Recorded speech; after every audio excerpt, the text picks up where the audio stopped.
I'm so excited that so many people have been able to join for this conversation. Yeah, this is looking great. I'm sorry, Catherine, I missed. Where are you from? I'm at Washington University in St. Louis. Okay. Hi, Neil.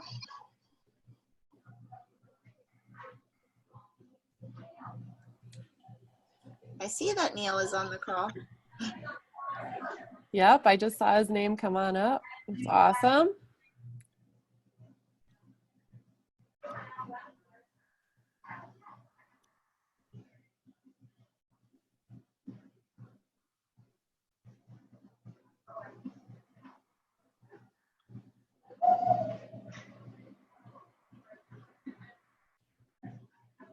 Am I the only one here? So far.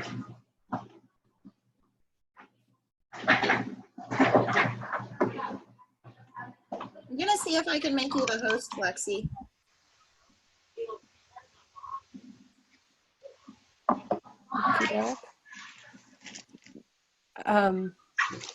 What happens with that? Then you can run the call a little bit more. Do you want me to remain the host? Yeah, I can, if you would like to. I know Cristina should be here too. I know she was. I feel like I should undock my computer since everybody else is on video.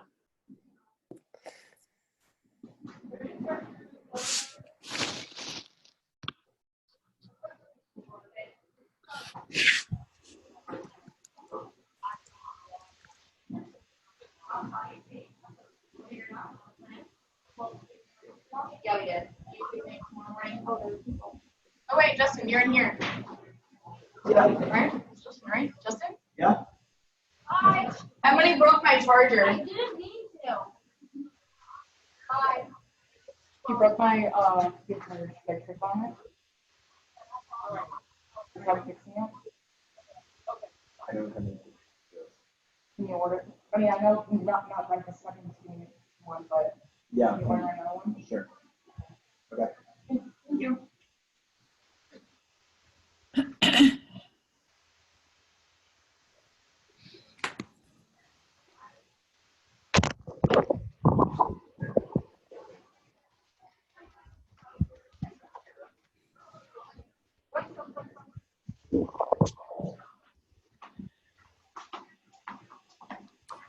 Babe, he's going to be the first one to get the suit.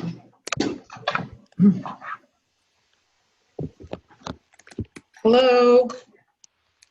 Hello. Hello. Hi. Morning. I'm Ellen Rainville from Western New England University in Massachusetts. Hi, Helen. How are you? I'm Cheryl Lucas, and I'm from Worcester State University in Massachusetts. Which university? Worcester State. Oh, yeah, Cheryl, look, I know your name. Oh, yes. Hi. How are you?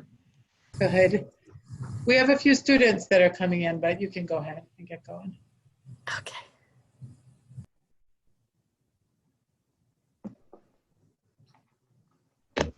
I put this in the chat messages, but in case anybody hasn't seen, when we get started, if everybody could mute themselves just to improve the call clarity, that'd be really helpful. And then you can unmute if you want to say anything or contribute to the conversation.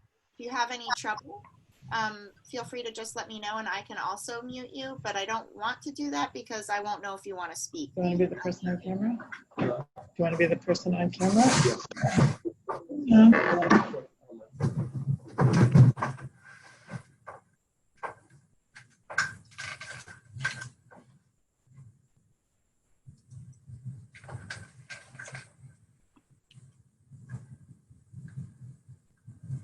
There's. Hello. Good morning. How are you? Good morning. Doing great. How are all of you? We got an awesome crew. Yes, very exciting. Looks like we have about 12 people on. Well, we'll give folks just one more minute to join us. This is so much fun across the country. Absolutely. Mm-hmm.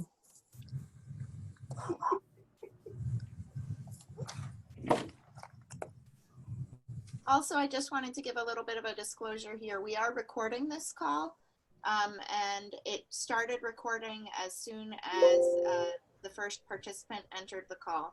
I'm not sure yet what my editing capabilities are within Zoom, but just be mindful of what you're saying and also of background noise since it is being recorded. Thank you very much, Catherine. Well, why don't we go ahead and get started? I know I have a meeting at 1 o'clock to attend, and you probably do as well.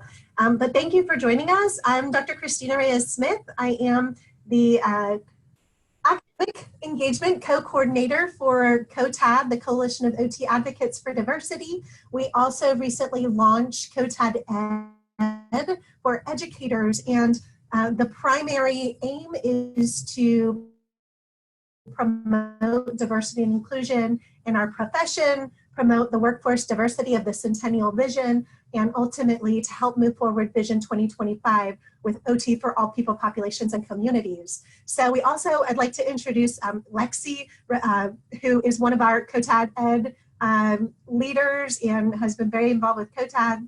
We want to thank Catherine Hoyt, who is the current chair of COTAD, for helping to facilitate this session today, and Stephanie Lancaster. I'm not sure if she's on the call just yet, but she is my counterpart in COTAD and COTAD-ED for academic engagement. And also, very briefly, congratulations to Stephanie if she's on the line.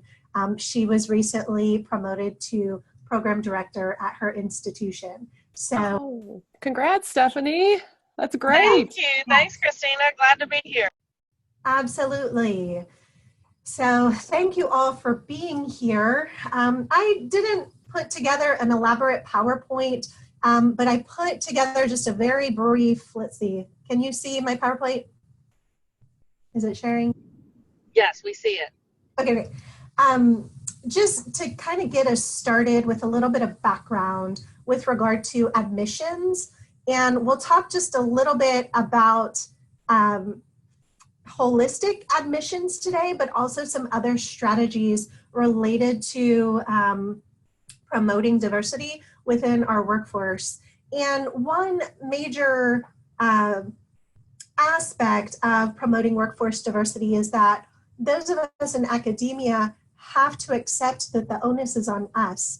If we truly want to see more diversity in our workforce, as we've seen in our Centennial Vision and as what is recommended by some different organizations that we'll take a look at in just a minute, we are the gatekeepers into the profession. And it's through our admissions process, through our recruitment initiatives and our community engagement, as well as providing inclusive environments for individuals. So I'll just provide a little bit of background information and some different strategic ideas, and then we'll open it up for sharing what other people have been doing with successfully and or lessons learned, challenges encountered, and we'll try to wrap up a few minutes before 1 o'clock. So I wanted to talk very briefly from a national perspective and global perspective. I'm seeing the World Fact Book on my screen here, but it's not coming up on the PowerPoint. But if you go to this resource through the Central Intelligence Agency, you can see some pretty discouraging healthcare outcomes data. And I'm going to see if I can get it to share so that you can see exactly what I'm talking about. But with life expectancy in the United States, when I was a student 24 years ago, when I was a student 12 years ago, back in 2005, 2006, the life expectancy was number 24. We were ranked number 24 among developing countries. And since that time, we are now number 45 among developing countries. And with that, we are also ranked, up until now, we were number 1 for healthcare expenditures per capita, but we're actually now number 2. That just recently changed over since the last time I looked at this data a few months ago. So that's kind of good news. We're not spending quite as much, perhaps, or maybe it's the Marshall Islands are just spending that much more. But at any rate, it's something that has been attributed largely to healthcare disparities in our healthcare system. And due to access to care, due to social determinants of health, many of you are familiar with that concept. Also due to different racial and ethnic differences, as well as cultural differences, language barriers, geographic barriers, et cetera, that have contributed to these disparities in the healthcare system. And so let me see if I can get this other document shared with you on the World Fact Book. Are you able to see the CIA World Fact Book currently? Yes. Oh, fabulous. Okay. So this is life expectancy at birth. So you can see all the other countries that are found before the United States here at number 43. And if you click on the US, you can get more information and details specifically under people and society. And so it's not just life expectancy. There are other features such as maternal fetal mortality rates. Levels of disability are not on here, but they are not good compared to other countries. So here's the life expectancy for males and females and compared to the world. The World Health Organization advocates for this biopsychosocial approach to health and well-being, where it's not just about the absence of illness, but really goes beyond that to a framework that really works very nicely within occupational therapy. So you can take a look at this at your leisure, but fertility rates were number 142 out of about 220. Here's the healthcare expenditures ranking as well. And infant mortality rate, we're at about 170. And so out of somewhere between 190 and 220. So with those factors, the Institute of Medicine back in 2002 created this report on unequal treatment in healthcare, looking specifically at racial and ethnic disparities, and research data showing that when you account for other features of who a person is and what where they live and their education levels and these different components, that there are still differences. And so they created these 4 different report briefs that they published back in 2002. And I'm going to pull up the one about healthcare system administrators, what they need to know about racial and ethnic disparities. And while this is coming up, I do want to mention diversity and inclusion goes beyond racial and ethnic disparities. We now look very closely at religious differences and sexual orientation, LGBTQ differences, and disability status, many different components that may leave individuals susceptible to discrimination or bias due to their particular characteristics. But for the purposes of background, we are looking at some of these resources in particular. So you can take a look at this. It's available publicly online, but I wanted to go down to the end where it goes into what can be done to eliminate racial and ethnic disparities in healthcare. And this is almost 20 years ago. I would go beyond that to also include some of the other disadvantaged groups as well. So they talk about health systems interventions, they talk about legal policy and regulatory strategies, as well as educational strategies. And they do talk about the importance of having workforce diversity in caring for individuals from disadvantaged backgrounds for these healthcare needs. So let's see, I believe it's right around here. Federal, state, private stakeholders should continue efforts to substantially increase the proportion of underrepresented U.S. racial and ethnic minorities among health professionals to improve access to care among minority patients and to reduce cultural and linguistic barriers to care. So this, again, from the Institute of Medicine, then informed the national class standards that are put out by the Department of Health and Human Services, which I'll pull up for you. These first were published back in 2000, and then they were updated in 2013. So this is DHHS, Office of Minority Health. They have here an entire section on governance, leadership, and the workforce. So they talk about the importance of governance and leadership, And then here they talk about recruiting, promoting, supporting a culturally and linguistically diverse governance, leadership, and workforce that are responsive to the population in the service area. And then they also talk about educating and training governance, leadership, and workforce in culturally and linguistically appropriate policies and practices on an ongoing basis. And so this is a really seminal document. There's a PDF that's available.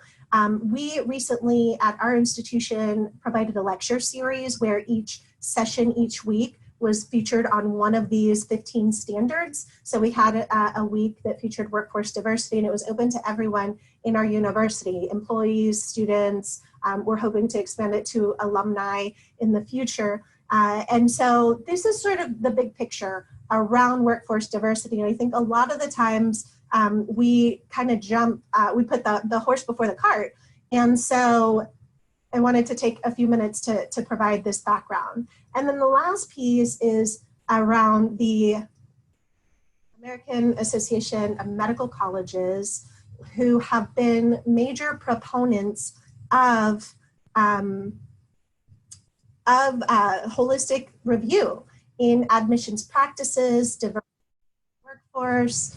Let me pull this up. Oh, I see what happened. Bear with me just 1 second, please.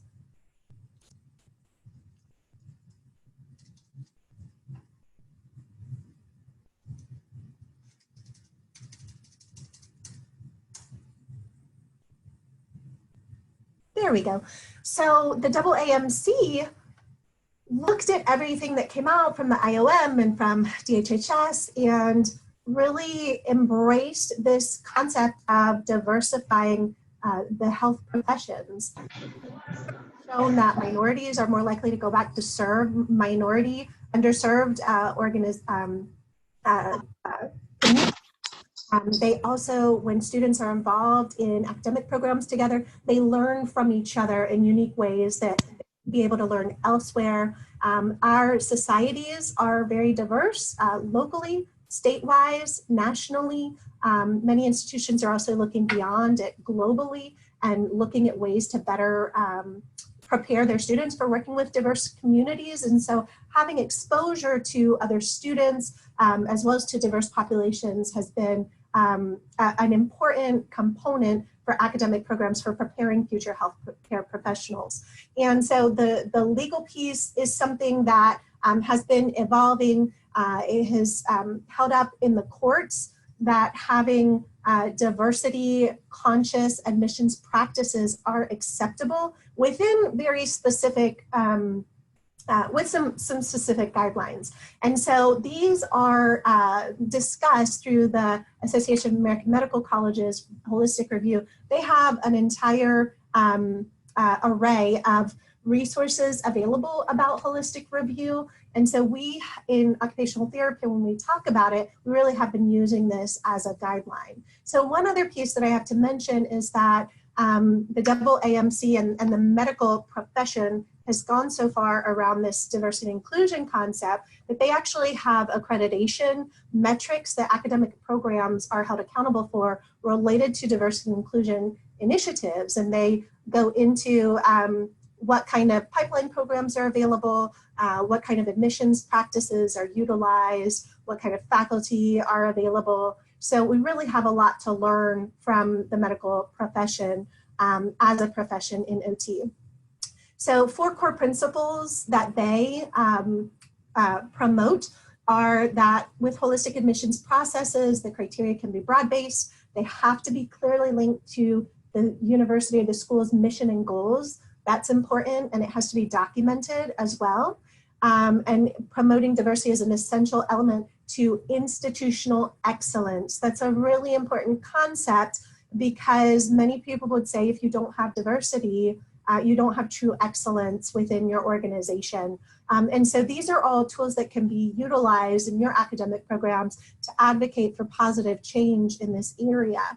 So number 2, they talk about metrics being used with a balance of experiences, attributes, assessing applicants through rich, diverse interviews and selection pool processes, applying equitable attention across the entire candidate pool, and then grounding it in data with selection criteria beyond grades and test scores. And if we all reflect on how we entered into occupational therapy school, historically, it's very much about GPA and GRE scores.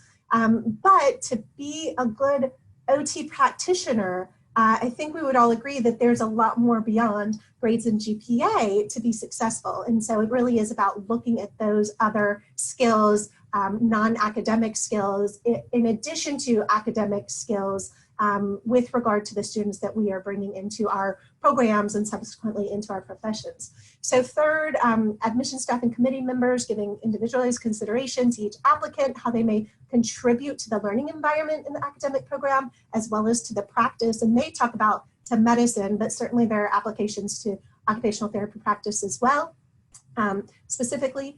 And weighing and balancing the criteria for desired outcomes by the school. Again, everything has to be very clearly documented. Number 4, race and ethnicity can be considered as factors when making decisions only when that consideration is narrowly tailored to those mission-related educational interests. So again, it has to be tied to the institutional mission. And if your institution is committed to promoting excellent service to their communities, it behooves them to have diversity and inclusion related initiatives towards that aim so that they can meet the needs of all aspects of their community and not just one or another. So they also talk about having goals associated with student diversity, having a broader mix of factors, so an array of diverse factors that are considered, which can include personal attributes, experiential factors, and demographics as well. So this is something that has held up in the courts. And Fisher versus University of Texas was an important piece of a decision through the Supreme Court that came up, that held this up, and you can learn more from the webinar that they offer online. Recently, just a couple months ago at Harvard, there was a lawsuit for Asian Americans who were talking about bias in the admissions process against Asian Americans. And so that, I was trying to look a little bit deeper into it in preparation for this. It seems they're investigating it a little bit further to figure out what was going on with Harvard. And that's something, if anyone else has more information, when we open it up for discussion, we can certainly would love to hear some additional perspectives on that in particular. So some other resources are listed here. And then also, if you can do a review of current literature with regard to holistic admissions in research and across multiple professions, nursing, dental, medicine, PA, there is evidence that is evolving to show interviews and different types of interviews for diversifying student bodies. There's something called a mini interview where it's very brief and frequent, and then there are group interviews that can take place, and then there's also the traditional interview. So that is some of the background information. Can you see the PowerPoint still? Okay, so some general strategies, recruitment pipeline programs. We've had one at the Medical University of South Carolina that collaborates with AHEC, which is the Area Health Education Consortium. And these are federally funded programs really across the country. There's probably one in your local area. And part of their mission is to promote diversity in the workforce according to the needs of the communities there. And so they've been wonderful partners for us. We have almost all 6 colleges involved with that program. We offer a 1 week where we bring students to campus who are underrepresented. And I also wanted to mention that underrepresented needs to be specifically defined by the institution, and that might be at the college level, that might be at the division level as well. And so that is a part of that documentation that's a necessity when you are going into a holistic review process.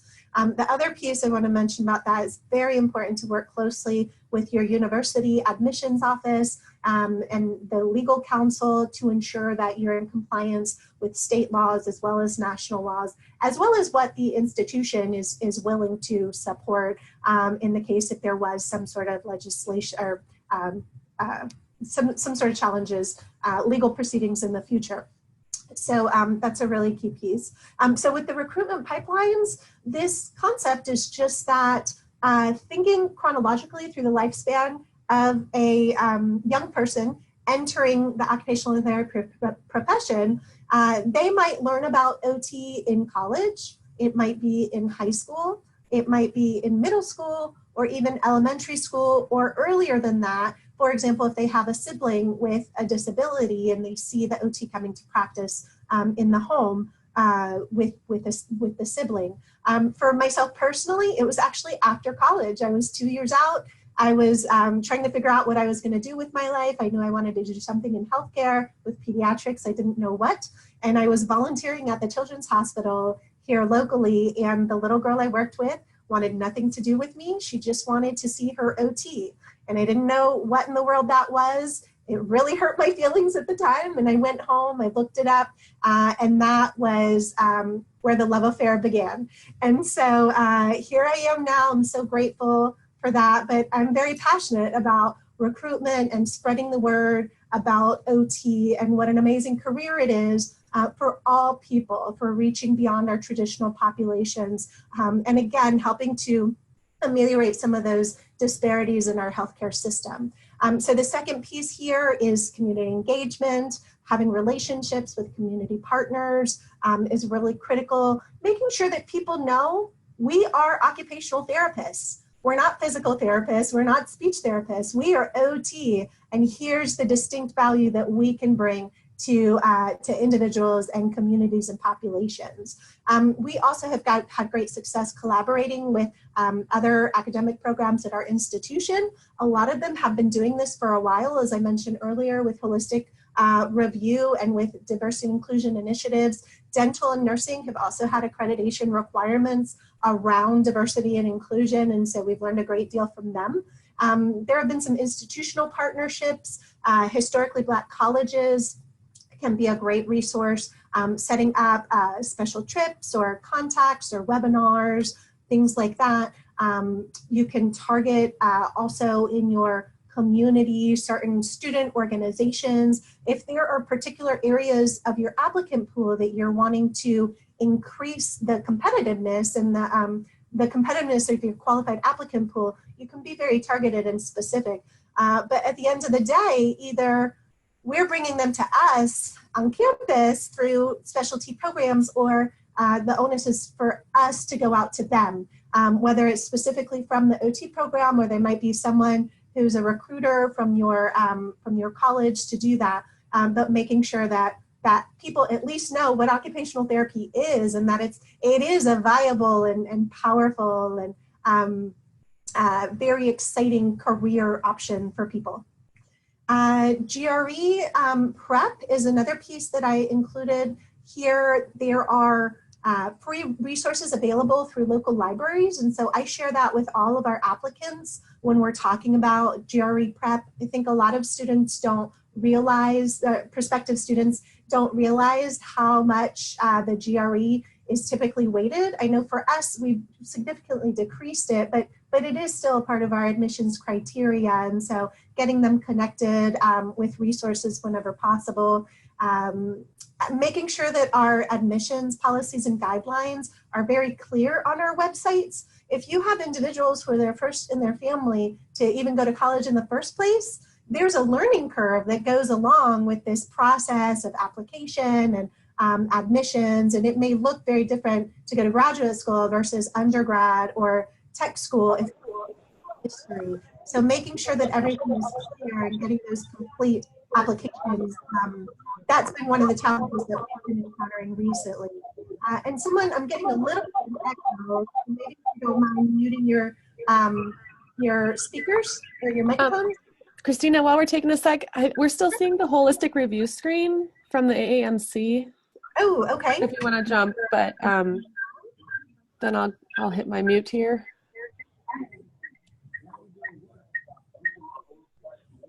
everybody could mute unless they're talking, that would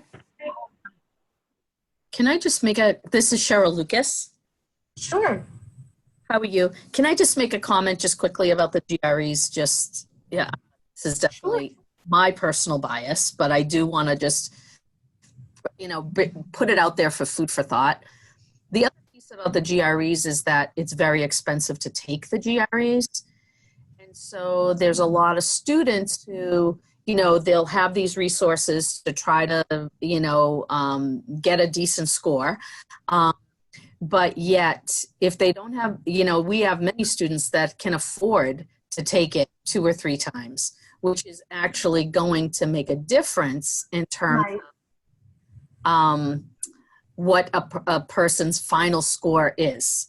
So if you don't have $250 to continue to keep taking it, Yes, absolutely. is excluding people that may otherwise, be okay. So yeah. I just want to put that out there. Thank you. And we piloted a program last year or 2 years ago, before we had made the transition to holistic review. And you bring up a wonderful program, or wonderful problem, wonderful point. That's the word I'm looking for. Where we were able to partner with Kaplan to have a discounted rate for students, and we brought them to campus.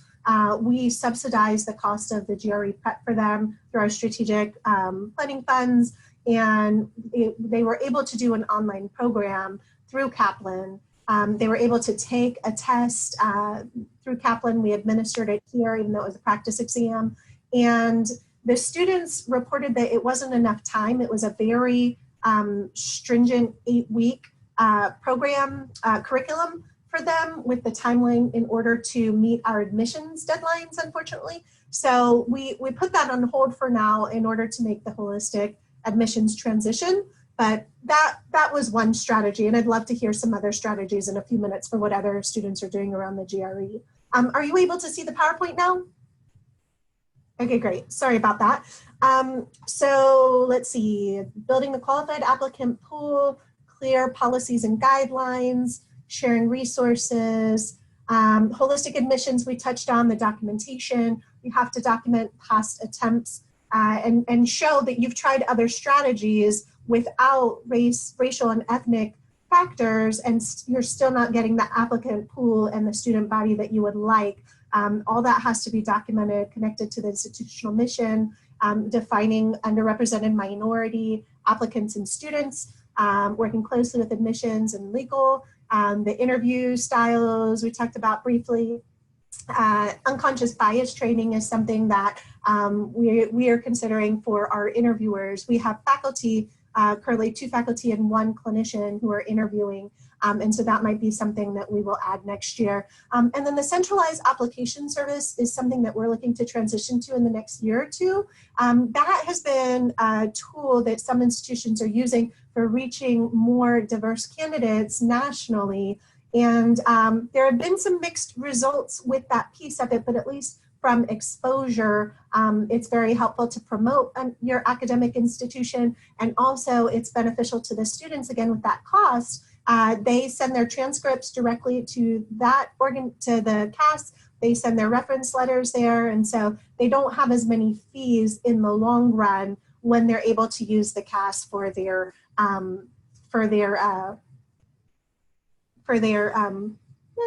admissions applications. So this was, and I meant to include the reference for this article about racial quotas with Harvard Law. Colleges are still able to use them, challenging stereotypes, preparing students for citizenship in a diverse democracy. So there are some concerns with regard to this most recent Harvard admissions lawsuit, but we will see, and we'll follow it closely to see what it means for the rest of us. So. Hi, my name is Mag, and I had a question for unconscious bias. Yes. I wanted you to explain that a little, and what is it, what are you guys seeking to achieve with unconscious bias? Because it's not even conscious, it's like a ghost of a ghost. So how can you guys even, not that how can you, but how may you, Yeah, I address that problem. So that is a wonderful question. And it's a concept that's not as widely known about, but unconscious bias or something implicit bias is this idea that we all as humans, we have biases.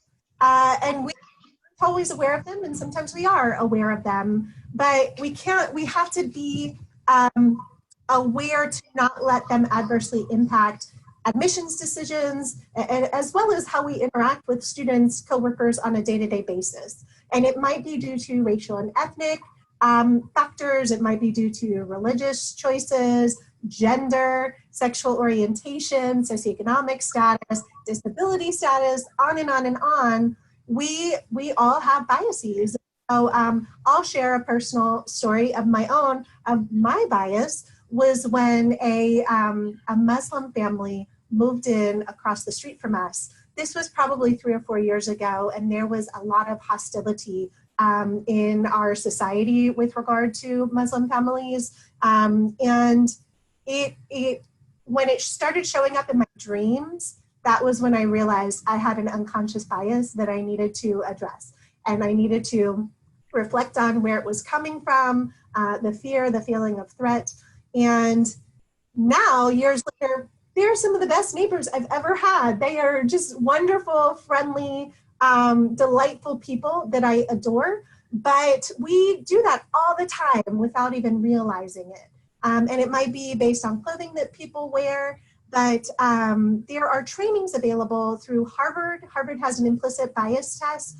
It started out specifically around race and ethnicity, and now they have religion and sexual orientation and other features as well. So I highly recommend that you all explore those tools and share them with your students, share them with your faculty as well, because it can be very, very insightful and enlightening. And nobody likes to think about themselves as being discriminatory, right?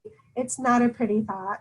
But at the end of the day, we all have biases, and it's a little bit more palatable to be able to address and reflect on and be intentional in the future about not letting our biases dictate the choices and decisions that we make. Does that answer your question? Yes. Wonderful. Thank you. Other questions? Other thoughts? And can you tell us where you're from when you have a question? Western New England. Wonderful. You may have said that at the beginning. Other questions? I have my chat open now too. So Cheryl Lucas included the link for the bias test. Thank you so much. So for admissions, specifically implicit bias, unconscious bias, your university probably has a diversity office, and they probably have some trainings available. I cannot hear you. Are you speaking to us? Can you hear me? You hear me? Okay, great. I'm not sure what happened with audio. So Lynn Wakeford mentioned the blind spot by Harvard researchers. So I imagine that was akin to the movie with Sandra Bullock a little bit, but talking about our blind spots too as a part of that unconscious bias. We don't know what we don't know. And we can go through life without, oh, that was the blind side. Thank you, Catherine.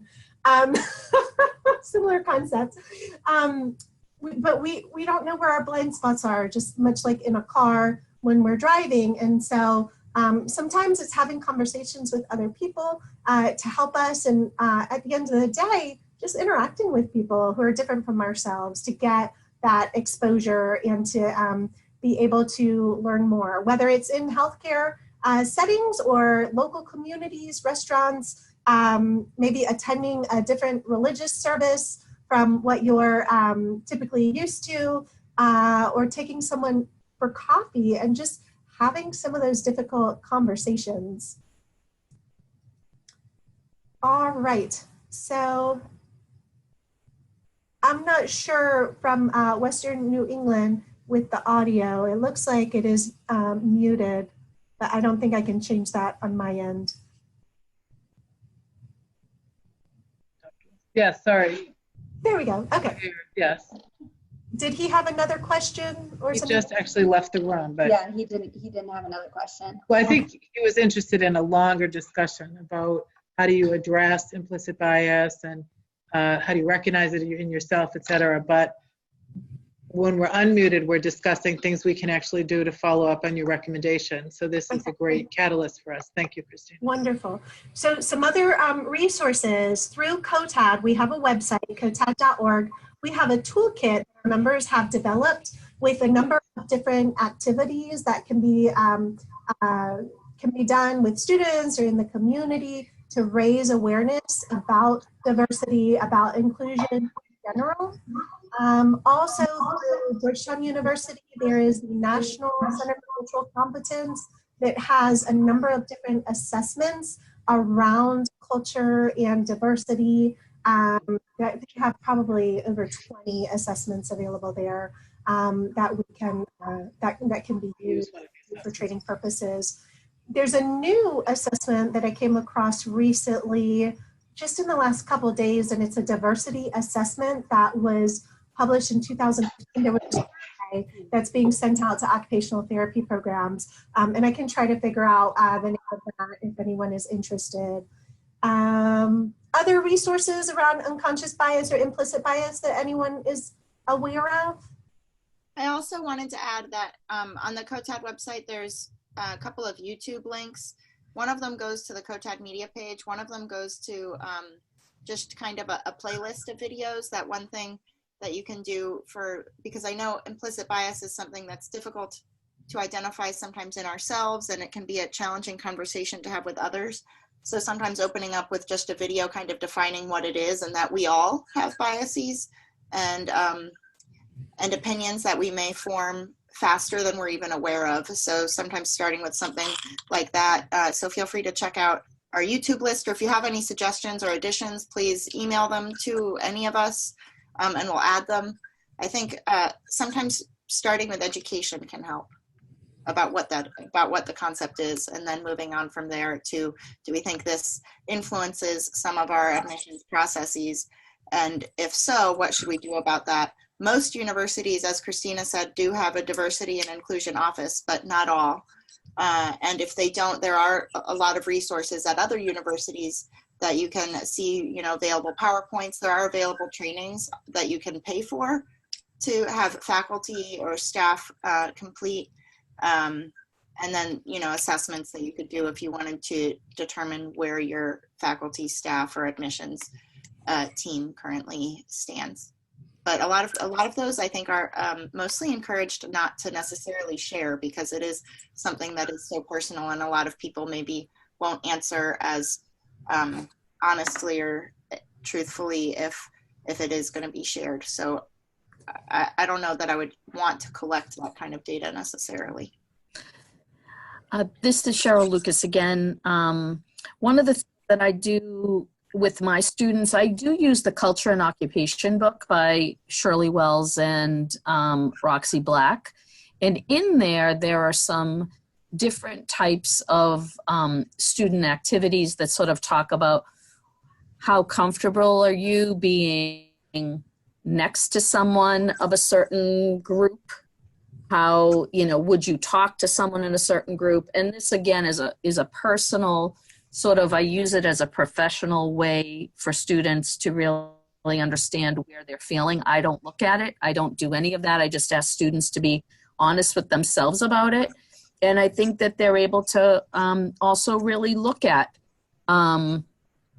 what kind, really examine when you ask them certain things. Like, for an example, there's a question on a neo-Nazi. Would you be willing to work with a neo-Nazi client, right?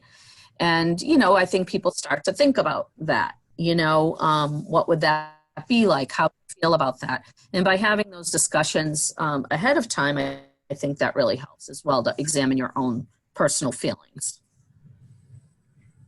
Cristina, I really like the idea of, we know that we should talk about cultural humility for our students, and to broaden their and the depth and reach of their cultural awareness and cultural humility. But to bring that to anybody involved with the admissions process, I think is a really good idea and very pertinent to this conversation and this topic.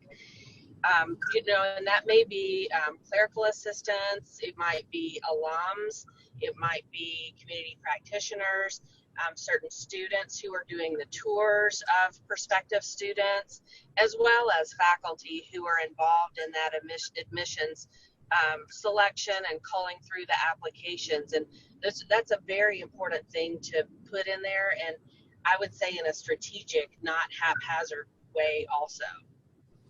Absolutely.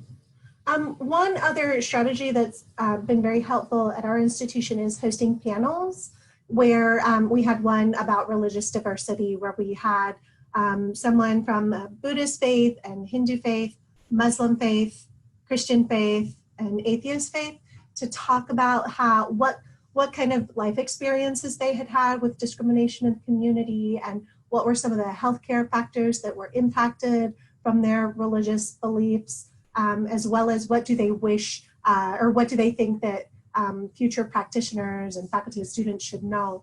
We've also had LGBTQ panels that have been very insightful. Last year we had someone who is a transgender male who talked about when he became a male, it pains me to share this, but he said it was an upgrade for him because of the way people started talking to him and listening to him with a different level of respect as a male versus previously as a woman, that when he would just walk into a room, it was different. And so gender inequity is a very real thing in our society, unfortunately, still, and it's an important part of the diversity and inclusion conversation. I do like to point to gender equity and women's rights as a sign of progress that could be made. A lot of times diversity and inclusion can feel very overwhelming for a variety of reasons, and sometimes people may feel hopeless or discouraged, but look how far we've come just in one generation with women's rights in our society. And I believe that we can continue to make progress for women, for others who have been disadvantaged through engagement with people such as yourselves, and continued advocacy, continued leadership, and continued coalition building with our leaders, with other organizations, with communities that we serve.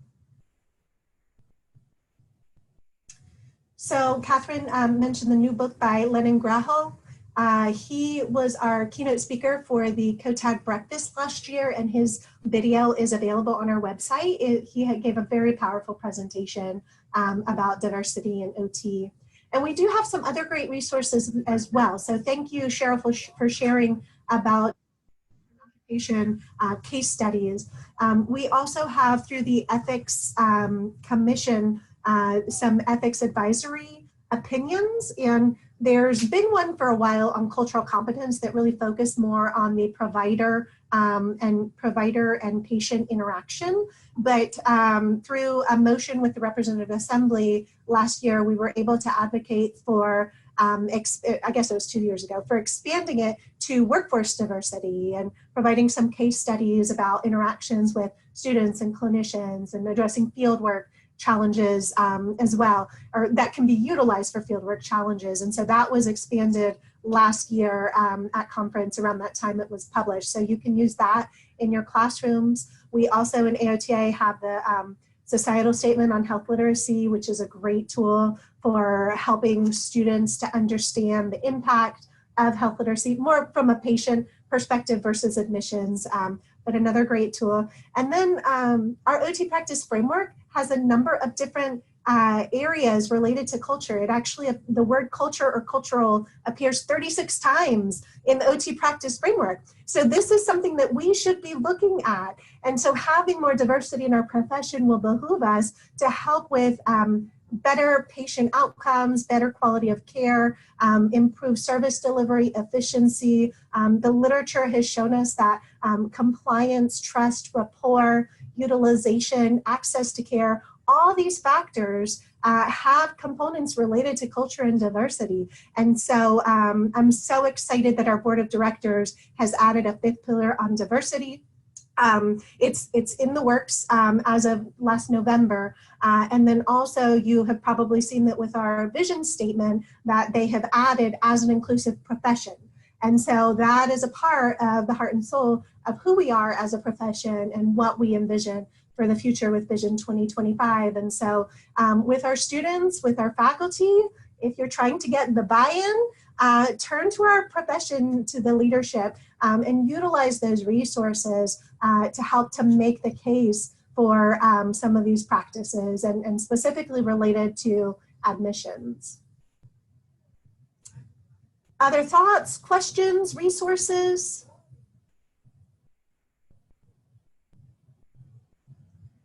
COTAD-ED, as I mentioned earlier, we started a year ago.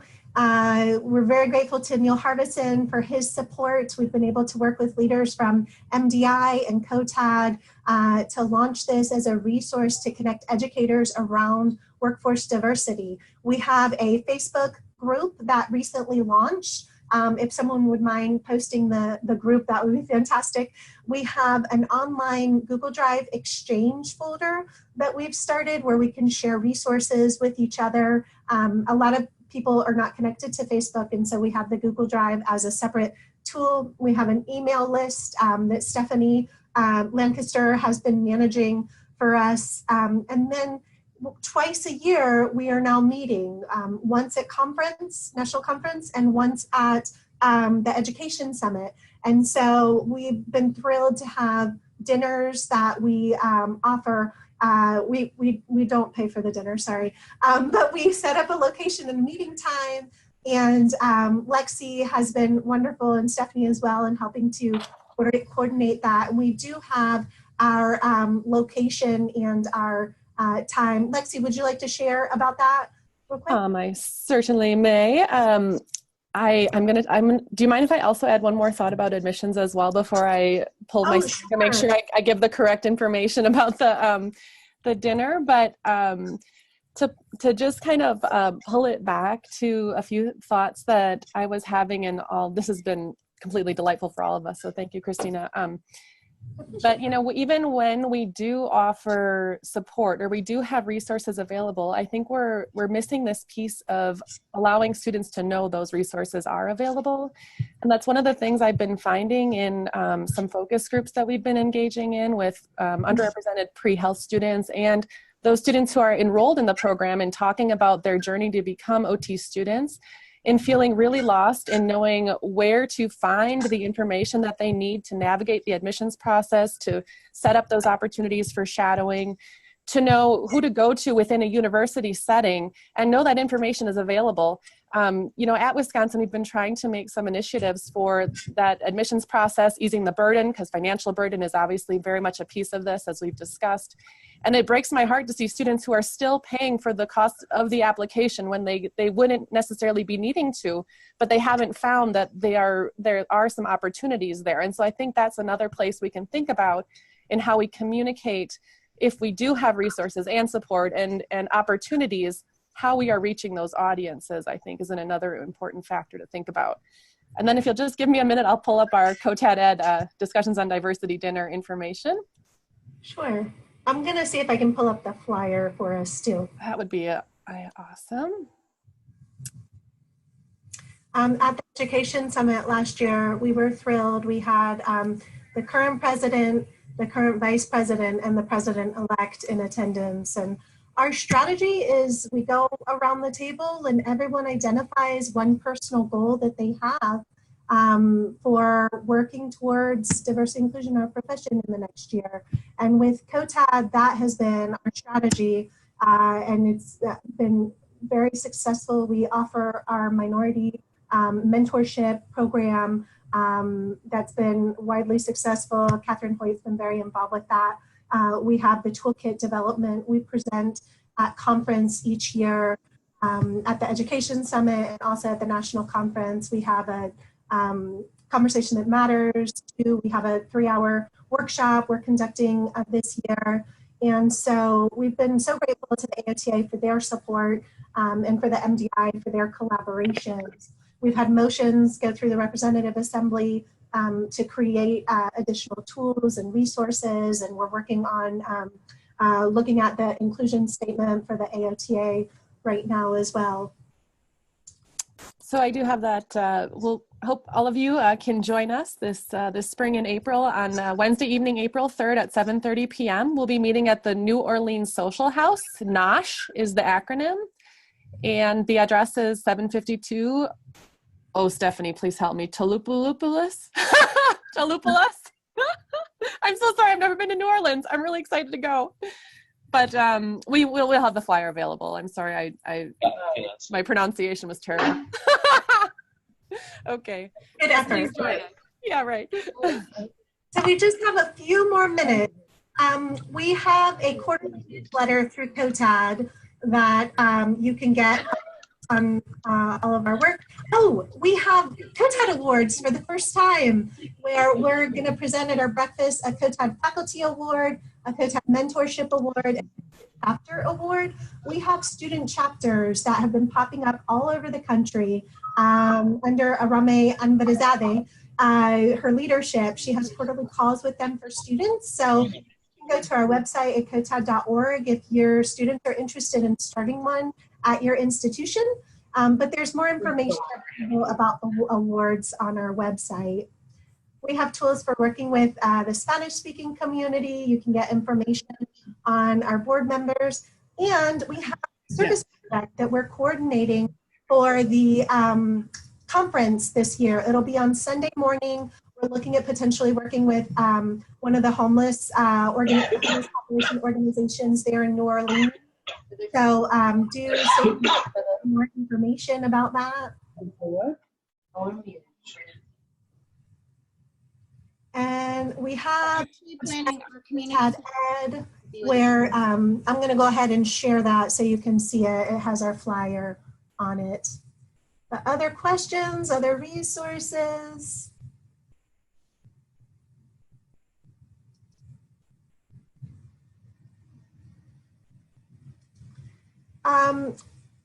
So here is, for today, you clearly saw that because you're here. Here's our flyer for New Orleans that Lexi was mentioning. And we'll plan to continue to meet at conference and at the Education Summit and try to stay connected through education, through email. In academia, everyone is so busy and it's so hard to make time for this, but we are also excited about it and we want to support you. We've given talks to students. I have one scheduled in a couple weeks to provide a webinar. Our members have gone to state association conferences as well to provide talks about diversity and inclusion and resources and how it fits within occupational therapy. My personal hope is that we will emerge as leaders in culture and diversity and inclusion one day. We have a ways to go in building our workforce diversity to achieve that. But at the end of the day, everything that we do on a day-to-day basis through our activities of daily living has some sort of cultural root to it. The clothes that we wear, the things that we eat, the activities we engage in, where we work, how long we work, what we do after work, what we do for fun, how we interact with our families, how we communicate with each other. Culture make up who we are. And so this is an area that occupational therapy should really be immersed in. And so we look forward to working with all of you in the future and seeing what will continue to evolve for our profession. With admissions, your interview questions can also ask questions related to service with diverse and underserved communities. That is something that we are looking for with our applicants. And we made a list of the top 10 characteristics we were looking for in future occupational therapy students and practitioners. And cultural sensitivity was a piece of that, as well as good communicators, organizational skills, et cetera, et cetera. So if you're making that transition to admissions, it's time to do some soul searching for your academic program and ultimately what your mission is at the end of the day and what it's going to take to get there. So thank you so very much for your participation.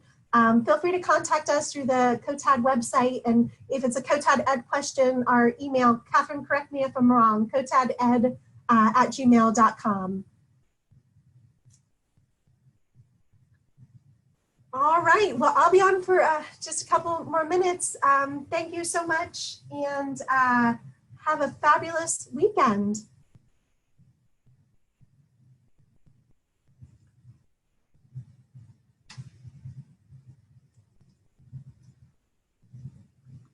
Christina, this is Cheryl Lucas again.